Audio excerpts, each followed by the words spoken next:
I thought the rules were just some weird landlord thing, until I broke one. Before we start, hit like, subscribe, and share this with anyone who loves unsettling true-style horror stories. And tell me in the comments, could you follow strange, unexplained rules if it meant keeping yourself safe? I didn't move in expecting much. Cheap rent usually means one of two things: the place is falling apart, or something happened there that nobody talks about. I figured I could handle either. The apartment was on the 3rd floor, last door at the end of the hall. The hallways were narrow, the carpet worn thin in the middle, and the walls had that faint, stale smell that old buildings never really lose. The landlord was a tall, weathered man in his late 50s. He had deep lines around his mouth, like he'd been frowning for years. He didn't waste time with small talk, just handed me the keys and a single sheet of paper with 5 typed bullet points. Keep the blinds closed after sunset. Do not use the bathroom between 2:33 and 2:47 a.m. If you hear knocking after midnight, do not answer. If the lights flicker 3 times, leave the apartment immediately. Never look out the kitchen window after 3:03 a.m. I laughed when I read it. Is this some kind of building joke, like keep the fridge door closed or ghosts will steal your food? He didn't laugh. He just said, "It's for your own safety," and walked away. At first, I followed the rules the way you humor an eccentric relative. You don't take it seriously, but you don't go out of your way to break them either. Keeping the blinds closed at night wasn't hard. I've always been a private person. I don't get up to pee much in the middle of the night, so the bathroom thing didn't matter. The knocking one felt like common sense, and the kitchen window rule, well, I barely used that window anyway. The first week passed without incident. The apartment was small but comfortable. I unpacked, set up my desk near the bedroom window for natural light, and learned that the radiators would kick in with a loud clanging sound every few hours. The woman across the hall gave me a polite nod when we passed each other, but she never stopped to talk. The first odd thing happened on my 6th night. I was in bed scrolling my phone when I heard footsteps in the hallway. Slow, deliberate steps that stopped outside my door. I froze. My unit's at the end of the hall, so there's no reason for anyone to be there unless they live next door. And that door was always shut. The footsteps stayed there for what felt like a full minute. Then they turned and walked back toward the elevator. I didn't check the peephole. The first time I broke a rule wasn't on purpose. It was a Friday night and I'd stayed up late watching videos. Around 2:40 a.m., I got up to use the bathroom. I didn't even think about the time until I was already inside, closing the door behind me. The mirror over the sink was fogged, even though I hadn't run any water. At first, I thought it might be from the shower earlier in the evening, but then letters began to appear. Uneven, wet strokes formed one word: out. I stumbled backward, my heart pounding, eyes locked on the mirror. I left the light on and shut the door, then sat on the couch until 2:48. When I went back in, the mirror was perfectly clear. I told myself it was a prank, steam residue, my brain filling in patterns. But it didn't explain how the letters had dripped downward, like they were written from inside the glass. The second incident was worse. It was a week later, 11:59 p.m., when someone knocked on my door. 3 sharp knocks. Rule 3. But it wasn't midnight yet, so I figured it couldn't be that. I looked through the peephole. A man in a dark coat stood there, head bowed. I couldn't see his face. At exactly 12, he lifted his head and smiled. His mouth stretched too wide. The hallway light above him flickered once, twice, 3 times. Rule 4. I didn't think. I grabbed my keys and ran, barefoot, down the hall and out of the building. I crossed the street to an all-night diner and sat there for an hour, staring at my coffee until it went cold. When I came back, my apartment door was wide open. Nothing was missing, but every mirror had been turned to face the wall. After that, I became strict. I set alarms to remind me of the danger windows. I avoided the kitchen after 3 a.m. I kept a pair of sneakers by the door, just in case the lights flickered. But the building didn't make it easy. One night, I woke at exactly 3:03 a.m. to the sound of soft tapping on the kitchen window. I padded toward it before remembering the rule. I froze, my hand inches from the blinds. The tapping stopped. And then, breathing, slow, steady, coming from just beyond the glass. I backed away and sat on the couch until the sun came up. Another time, the lights flickered twice while I was making tea. I stood there, holding my mug, waiting.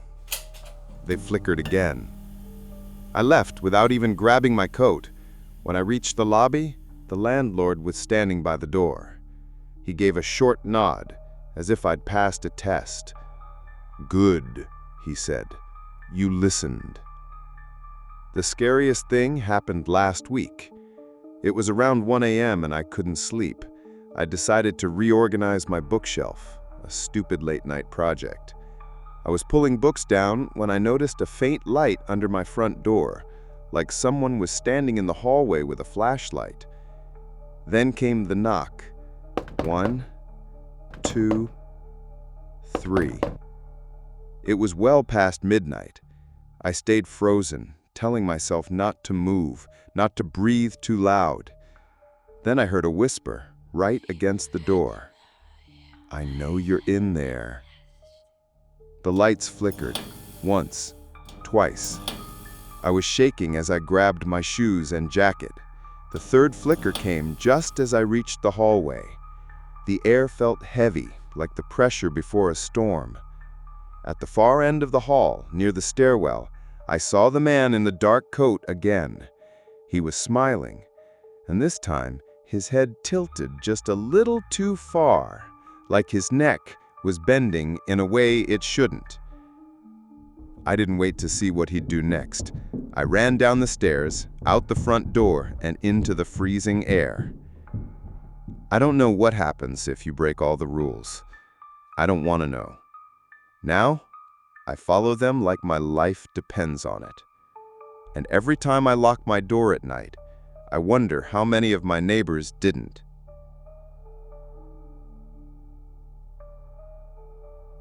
At 2:03 a.m., a man asked me for room 19, and we only have 12 rooms. I didn't plan to become a night clerk. It just kind of happened the way most boring decisions do, quietly, while I was trying to make rent. The Cypress Motor Lodge sits off a tired stretch of highway, the kind you only pull onto when your eyelids feel heavy and the radio can't keep you company anymore. It's not a chain, not cute enough to be called vintage, not bad enough to be in an exposé. It's a U-shaped spread of 2 floors, pale aqua doors, an empty pool that doubles as a leaf trap, and a flickering vacancy sign that buzzes like a fly you can't swat.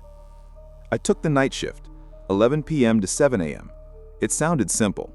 You hand out keys, make coffee, keep the register balanced, and pretend the vending machine doesn't eat dollar bills for sport. The owner, Mrs. Patel, trained me in one long evening where the phones never rang and the only customer was a man who paid cash and asked if we happened to have the room with the blue couch. We did not. We have never had a blue couch. He looked disappointed in a way that felt personal.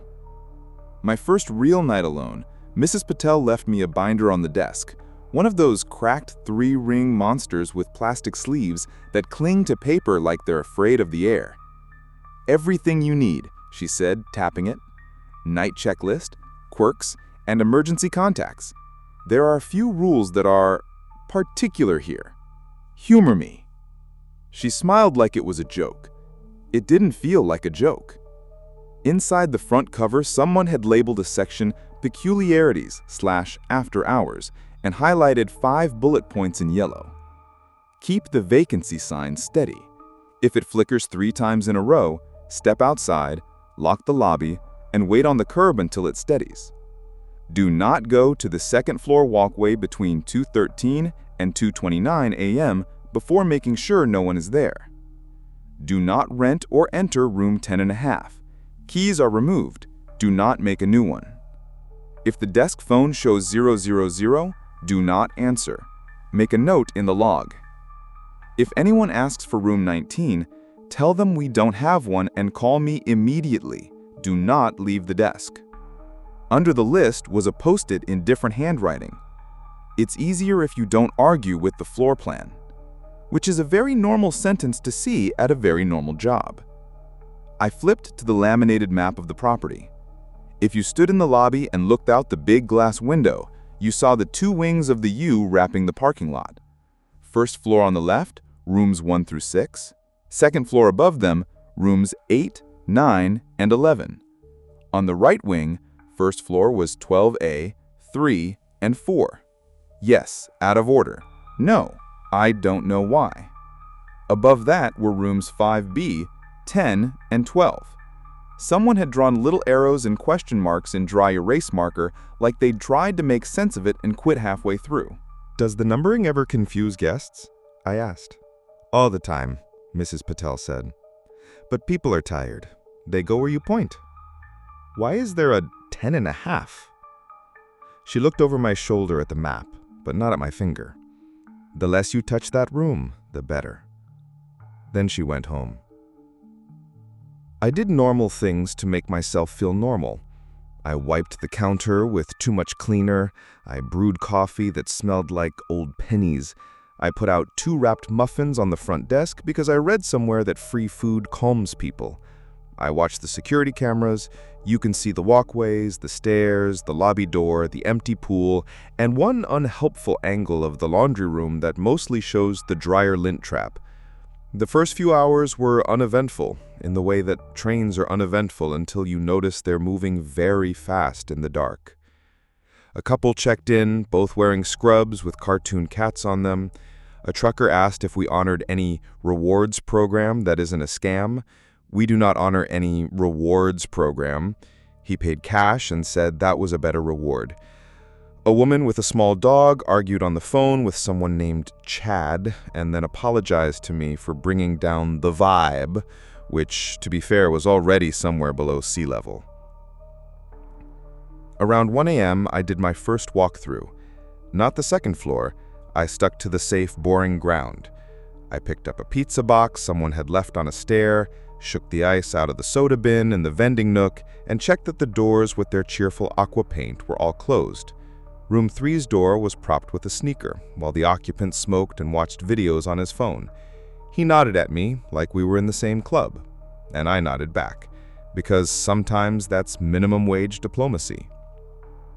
Back in the lobby, the desk phone's display flashed 2 missed calls, 000. I looked at the binder, at rule 4, then at the phone. I touched the receiver like it might be hot. I made a note in the log, 1:17 a.m., 000 called twice, did not answer. I added a smiley face, because sometimes graffiti helps fear behave. At 1:31, the vacancy sign gave a tired cough of light and dimmed back to steady. At 1:46, the vending machine ate $1 from a teen in a hoodie, and I did the thing where you thump the side like a magician tapping a hat, and the Twix fell with the sound like a small win. Then at 2:03, the lobby door chimed, and a man came in with the kind of careful grin people use when they're about to ask for something they don't deserve. He wore a leather jacket with a fake shearling collar and carried nothing. No bag, no wallet in hand, no phone. He leaned his arms on the counter like it belonged to him. "Room 19, please," he said like he'd practiced not saying please and decided to make an exception. "We don't have a 19. I kept my voice light, the way you do when a customer says a number that doesn't live here. He tilted his head, all slow butter. "Sure you do." I turned the binder around and slid the laminated map to him. "We have not that." He didn't look down, he looked past me at the hooks. For a second, and only a second, I thought there were more hooks than keys should need. An extra notch between 10 and 11.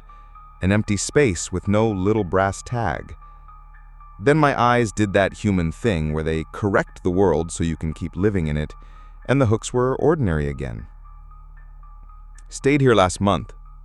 He smiled wider in a way that showed too much gum. "You?" I started 2 nights ago. Are you sure? Very. He tapped the counter with 2 fingers, a softened kind of drumming that made me want to scratch my own skin. Room 19, he said again, gently, like a nursery rhyme. Key, please. Sir, I said, and I never say sir unless I'm trying to unstick a situation. I can get you any of the rooms that exist. We've got a quiet 10, a 10B if you like stairs, and a 12 that is bigger than it sounds, because numbers here are a vibe. But there isn't a 19 in the building. There isn't even a place to put it. He watched me in a way that made me feel like a flatfish pinned to glass. "You're new," he said, and it wasn't a question. The vacancy sign's buzz got louder, like a mouthful of bees. I glanced at it. It held steady. Rule number 1 sat in my head like a breath I hadn't taken yet. "Manager's asleep," I said. "If you leave your name, I can—" He put his hand on the bell and pressed it once. The ding was thin and embarrassed. "Good night," I said, and I put on the kind of smile that ends conversations. He didn't move for a long second, and then he did the smallest bow I've ever seen in my life, like a glitch trying to approximate etiquette, and walked out.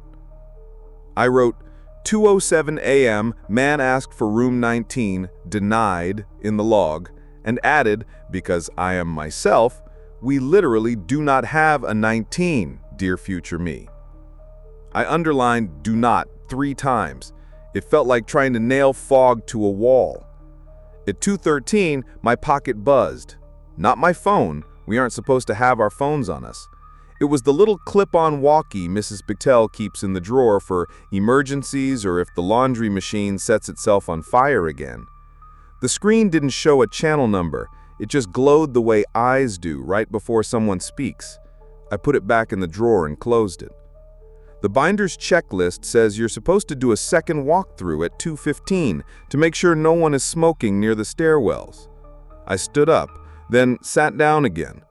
Rule number 2, do not go to the second floor walkway between 2:13 and 2:29. It even had a little doodle of a stick figure with a big X through it, which is not the tone you want from your emergency literature. So, I did the ground floor. I pretended the second story didn't exist, which, conveniently, is a thing it tries sometimes. If you don't look up, the night becomes smaller, manageable.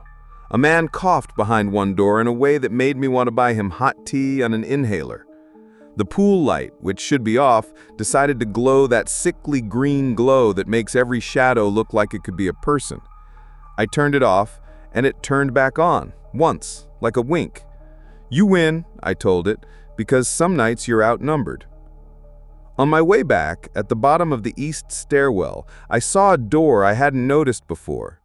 The aqua paint was the same as the others, but the number plate wasn't brass. It was a strip of masking tape, and someone had written 0 in thin black Sharpie.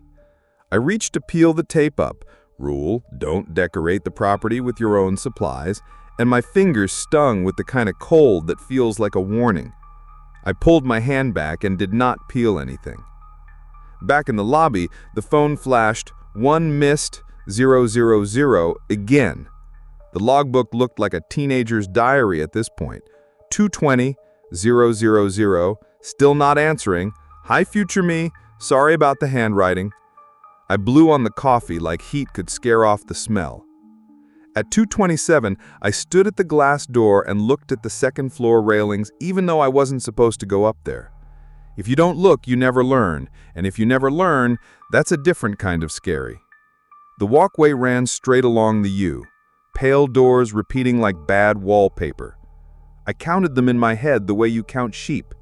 8, 9, 11, 5B, don't ask me, 10, 12. It made a rhythm if you didn't think too hard. A figure stood up there, far end, by the ice machine. Jacket, jeans, the casual posture of someone waiting for a friend who was late. When he turned, the light made the shape of him look like someone had drawn a person from memory. He started to walk toward the stairs. I took a step back from the glass, which is a human reaction I don't want to interrogate too much. He got to the landing, then stopped, like he'd changed his mind, or like a string had gone taut. The vacancy sign stuttered, 1, 2, 3, and held. I unlocked the lobby door, stepped out like the binder said, and locked it behind me. The night air felt like a wet towel draped over my lungs. I sat down on the curb and waited for it to steady. This is the job. You sit outside your own workplace at 2:30 a.m. because a piece of neon had a mood swing. I told myself jokes. How many rooms does it take to change a light bulb? I said out loud. 10 and a half. I laughed quietly, because you have to laugh at yourself first, or the night does it for you. The sign steadied. The parking lot did that thing where it looks bigger when you're alone in it. I went back inside. At 3:01, the phone rang with a real number. Mrs. Patel. Did anyone ask for room 19? She asked, like she had set a trap, and the trap had worked. Yes. Did you leave the desk? No. Good, she said. Paper rustled on her end. 2 things. First, don't use the manager's key. I know it's tempting, it just makes things curious. Second, if anyone calls from 000, don't pick up. They only want to be heard. Also, check the keys for me. Make sure there are only 12 on the board. I counted 13 earlier, I said, and even as I said it, I knew that wasn't right, because numbers in that building behave like cats. They exist if they feel like it.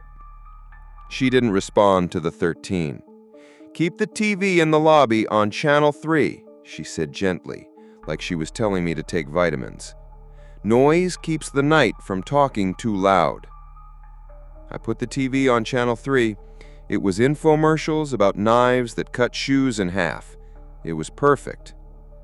Between 3:10 and 3:40, the motel got the quiet of hospitals at 4 a.m., the quiet of a library that forgot people exist, the quiet that makes you want to slap something just to prove sound still works. I did small things, because small things keep you tethered. Swept up crumbs no one will miss, folded the laundry cart's towels extra neat so housekeeping could have something nice in the morning, wrote "Good morning" on a sticky note in block letters and stuck it to the coffee pot. I imagined whoever reads it and smiled like an idiot, which is another kind of ward against the night. At 3:46, the desk phone lit up. Ring, room 12A. That's the far right ground floor. I picked up. Front desk, I said, and tried to sound like a person who had always been front, always been desk. Silence. Not even breath. Then the faint shudder of an ice machine dumping cubes far away. Sir? Ma'am? I said. Hello? A click. Dead tone. I called 12A back because sometimes people need something they can't name. It rang, and as it rang, I watched the security feed for that door. In the grainy gray, the 12A door opened a crack, then closed. The call went to its own dead tone. I wrote 3:47, 12A called, and then didn't in the log because my brain was working on a 2-word vocabulary by then. At 4:02, I took a bathroom break in the lobby restroom because, yes, night clerks are people with bladders. When I came out, a key lay on the counter that hadn't been there before. No brass tag, just a plain old blank motel key, teeth cut in a pattern I didn't recognize, tied with red thread. I checked the keyboard. 12 present. I checked my pockets because sometimes I do things and forget them and then scare myself with my own reflection. Empty. I put the key in the drawer under a stack of paper clips because that's where you put ghosts you can't catalog, under office supplies, where no one will make a fuss. At 4:19, the fire alarm in the laundry room chirped the way fire alarms do when they need a battery and can't text you like normal devices. I went back there with a step stool and saw that it was unplugged. not out of batteries. Unplugged. There is no plug. I stared at it long enough to feel foolish. Then I wrote 419, laundry chirped, battery, theater kid, in the log, because humor is the only ladder I have some nights. At 4:33, a woman tiptoed into the lobby in her socks, hair up in a dragon fruit bun, and whispered, "Do you have an extra toothbrush?" She said it like a secret. I gave her one of the cheap ones we keep next to the lotion and mending kits, and she looked like I'd handed her a scholarship. Human touches, small needs. Those are the reasons this job is bearable. At 4:57, the man in 3 returned his room key and asked if we had that room with the blue couch. I decided the blue couch was going to haunt me until retirement. At 5:12, the vacancy sign flickered once and then behaved, like a child who realized they had overplayed their hand. At 5:44, the sky started to pale in that particular cheap motel way that makes everything look like a forgiven mistake. The parking lot lights clicked off. A crow landed on the edge of the empty pool and considered becoming an allegory. I breathed. The night was giving me back the day. At 6:03, the desk phone flashed call 000. It rang once, twice, 3 times. I pressed the binder flat with my palm the way you press a heartbeat. I did not pick up. At 6:09, the lobby door chimed and the leather jacket man walked in like we had an appointment that only he remembered. There's a kind of tired that can survive coffee. This wasn't it. He smiled, all gums again, and tapped the bell without taking his eyes off me. "Morning," I said. "We're full." "Room 19, he said, coaxing. It's upstairs today," he said, glancing at the glass. "Numbers shuffle when they're awake." I looked out. The second floor was innocent and teal. 8, 9, 11, 5B, 10, 12. No 19. "You should go," I said, and my voice surprised me by sounding like a person in a position of authority and not an employee disguised as one. He leaned in so close I could smell something like old perfume on his jacket, like he had hugged a grandmother and then never changed. "You'll learn the hallway. Everyone does," he said. He left without a bow this time. Outside, he walked past the row of doors and turned a corner that shouldn't exist into a slice of shadow that wasn't there when I looked again. At 6:17, Mrs. Patel came in with a paper bag of samosas and a look that read my face like a clock. She asked, "How was it?" And before I could say anything helpful, my mouth said, "Numbers are rude." She smiled like she'd been waiting for me to catch up. "They are. It's easier if you don't argue." I told her about the man, about 19, about the sign, about the extra key.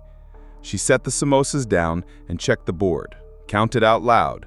1, 2, 3, stopping at 12 like a magician showing you an empty hat. She said, "No more." She said gently, like if we said it together out loud, it might be true. "What happens if someone goes up between 213 and 229? I asked. "You don't," she said, not meeting my eyes. "That's why we write it down." "And room 10.5? She made a face like someone biting a lemon in church. "There's no room. That's enough." "And 19? I asked. "He said I'd learn the hallway." "You'll learn to stand in one place," she said. "That's the same lesson backwards." She took the binder, flipped to a sleeve I hadn't seen, and slid out a Polaroid. It was a photo of the second-floor rail, the teal doors, the cheap outdoor carpet. One door had a number plate I didn't recognize. 19 in little pressed gold numbers. A hand, hers maybe, had written on the white space below, "Don't follow it." I felt something like vertigo, but without motion. "So it's real," I said, and then the stupidest follow-up, "Sometimes." "Sometimes," she agreed. "We are not in charge of sometimes." We ate samosas at the desk while the morning shift texted about who had the bigger stack of clean towels. The sun came up like it meant it. The pool looked like a bad decision again instead of a portal. Here is what I know after a handful of nights that feel like weeks. I keep the vacancy sign steady. If it throws a tantrum, I sit on the curb like I'm in timeout. I do not go to the second floor when the clock scowls at me. I do not answer calls from nowhere. I do not touch 10.5, even when a housekeeper swears she left her cart right there. When someone asks for 19, I do not explain the joke because it isn't one. I tell them we don't have it, and I call Mrs. Patel, and I keep my hands on the counter because counters are solid. The numbers aren't wrong so much as they are tired of being counted. Some nights there are more doors than we have paint for. Some mornings the map is a little different, like it dreamed and couldn't shake the feeling. Once, walking the ground floor with a cup of coffee, I went past room 3, then 4, then 12A, then 3 again, and I stopped and laughed out loud because, honestly, same. Guests notice and then they don't. A man will swear he stayed in 5 last time and we'll give him 5, and he'll step into 11 and not blink. A woman will ask for the room with the tree outside, and we will give her 12A and the tree will oblige. The man with the blue couch comes back every Thursday and asks, and I will tell him we're redecorating, and we will both pretend. The other night, I stood at the glass at 216 and watched the second floor without blinking. The walkway stretched, a little the way a yawn stretches a face, then snapped back like I had imagined it. A door at the far end had a number plate that, if I squinted, said 19, and if I relaxed my eyes, said 11. Someone stood there, maybe the man, maybe a trick of light, maybe my brain performing stage magic to protect itself. They lifted a hand, not to wave, but to indicate a direction I should not take. I didn't. On my breaks, I make lists on index cards. How many rooms we actually have? 12. How many keys on the board? 12. How many times the sign flickered? 3, always 3. How many jokes I need to survive a shift? At least 4. I leave notes for housekeeping with apologetic doodles of floor plans that shrug. I label the coffee pots hope and decision fatigue because we deserve a smile at 3 a.m. You asked if I'd recommend this job. I would, to people who can stand very still while something counts around them, to people who can tell the difference between a rule and a dare, to people who can keep a straight face when a grown adult asks for a room that we do not have and maybe do. I lock up at 7 and walk into a morning that looks irresponsibly ordinary. Commuters blink at red lights. The diner pours coffee into mugs that have known better days. The vacancy sign buzzes like a beehive thinking about forgiveness. Mrs. Patel does the books and hums to a radio station that only plays songs from before I was born. Sometimes I dream of hallways. Not nightmares, just long, teal walkways that keep turning a corner that delivers me back to where I started, like the motel is making sure I always arrive at the desk on time. In the dreams, there are more doors than there should be, and numbers that float like balloons, and a single brass plate I can't read because the light is wrong. In the morning, I write it down like it's an invoice. 1 hallway, itemized by Faith. People think the scary part is a door labeled 10.5, or a call from 000, or a man who smiles like he's trying on a face that doesn't fit. But the scary part is smaller. It's a map that won't hold still. It's the way a room you cleaned yourself can look unfamiliar when you unlock it 2 hours later. It's how kindness, an extra toothbrush, a towel folded right, a note taped to a coffee pot, feels like a shield you made out of notebook paper and a pen.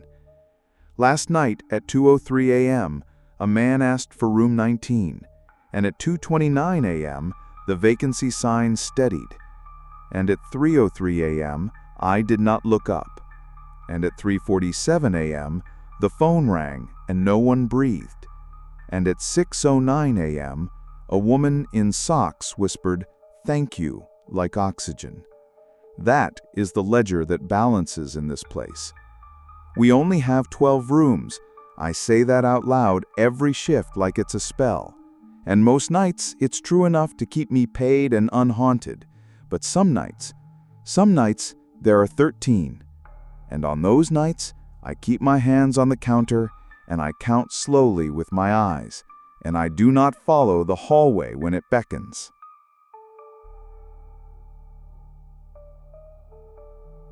It was supposed to be a quick weekend getaway. Cheap Airbnb, middle of the Appalachian Mountains, tucked away on some gravel road that looked like it hadn't been touched since the 1960s. I just wanted quiet. No neighbors blasting music, no traffic, no boss emailing me on a Saturday. The photos made it look cozy. Stone fireplace, wood-paneled walls, a deck that faced the trees. It had this rustic, mountain charm vibe. The kind of place where you drink hot cocoa and post a smug picture online about how recharging in nature is good for the soul. The host's profile looked normal too. Middle-aged woman named Sandra, bunch of 5-star reviews, lovely place, peaceful stay, would come again. But when I pulled up the dirt drive and killed the engine, it was quiet in a way that didn't feel peaceful. The woods didn't sound like woods. No cicadas, no rustling leaves, just air that felt thick, like the silence itself had weight. Sandra met me at the door with the kind of smile that looks polite but doesn't reach the eyes. She gave me a tour, the kitchen, the living room, the deck, and handed me an envelope before leaving. House rules, please read them, they're important. I laughed because, come on, house rules? I figured it was don't smoke, don't throw a party, strip the sheets when you leave, standard Airbnb stuff. But when I opened the envelope, it wasn't that. It was 5 typed rules. No explanation, just bold numbers and sentences. Do not open the curtains facing the woods after sunset. If you hear knocking on the back door, do not answer it. The basement door must stay locked. Do not try to open it. If you see someone in the reflection of the TV after it's turned off, do not look directly at them. Leave before dawn on Sunday. I wanted to text my friend a picture right then and there. LOL, my Airbnb has rules straight out of a Creepypasta. But the cell service was dead. Figures. The first day was uneventful. I unpacked, made myself coffee, sat out on the deck, pretending I was the kind of person who enjoys journaling. For a while, I forgot about the rules. But around 7:45 p.m., as the sky went orange and then black, I remembered rule number 1. Don't open the curtains after sunset. Easy enough. I made sure they were drawn and put a chair in front of the one by the sliding door. At 9:15, I was half asleep on the couch when I heard it. Knock, knock, knock. Not on the front door, on the back door. 3 even knocks. My chest went tight. I told myself, you're imagining it. But then it came again, louder, slower. Knock, knock, knock. Rule number 2, don't answer. So I didn't. I sat frozen, clutching a blanket like that was going to help. The knocking stopped after the 3rd round. I didn't sleep much that night. The next morning, the woods looked normal again. Sunlight, bird calls, the whole deal. I actually felt dumb for being scared. I convinced myself it was probably a raccoon or a tree branch. But that night, the rules came back for round 2. At 11:30, the TV shut itself off mid-episode. Static, black screen. My reflection looked normal, tired, pale, but then something shifted behind me. Not in the room, in the glass. A man's outline, too tall, standing where the hallway should have been. I blinked. Gone. Just me again. I didn't look directly. I didn't breathe for 30 seconds straight. Then I yanked the plug from the wall and dragged a chair in front of the TV, like that would keep it from reflecting. By Saturday night, I was running on adrenaline and caffeine. Every creak of the house, every groan of the wood, I jumped. The cats of my imagination scratched at the basement door, but there weren't cats here, just silence. Around 1 a.m., I was in the kitchen making ramen when I heard the basement knob rattle. Slow at first, then harder, like someone was twisting it back and forth trying to force it. I grabbed the nearest thing, a frying pan, which, let's be honest, wouldn't do much, and backed against the counter. The rattling stopped. But a moment later, something scraped from the other side. Long, metal on wood, then silence again. I shoved the heavy dining chair under the knob and didn't move until morning. By Saturday night, I was done. Packed my stuff, grabbed my bag, tossed my uneaten food in the trash. I kept telling myself, just hold out till dawn. Rule number 5, leave before dawn. But here's the thing about the Appalachian Mountains. Dawn doesn't come fast. The sky teases you with gray for hours before the sun really rises. At 4:37 a.m., the woods were still dark. My phone read no service. The dirt road stretched into black trees like a tunnel. And then, behind me, the back door knocked again. 3 times. Deliberate. Waiting. I didn't turn around. I didn't breathe.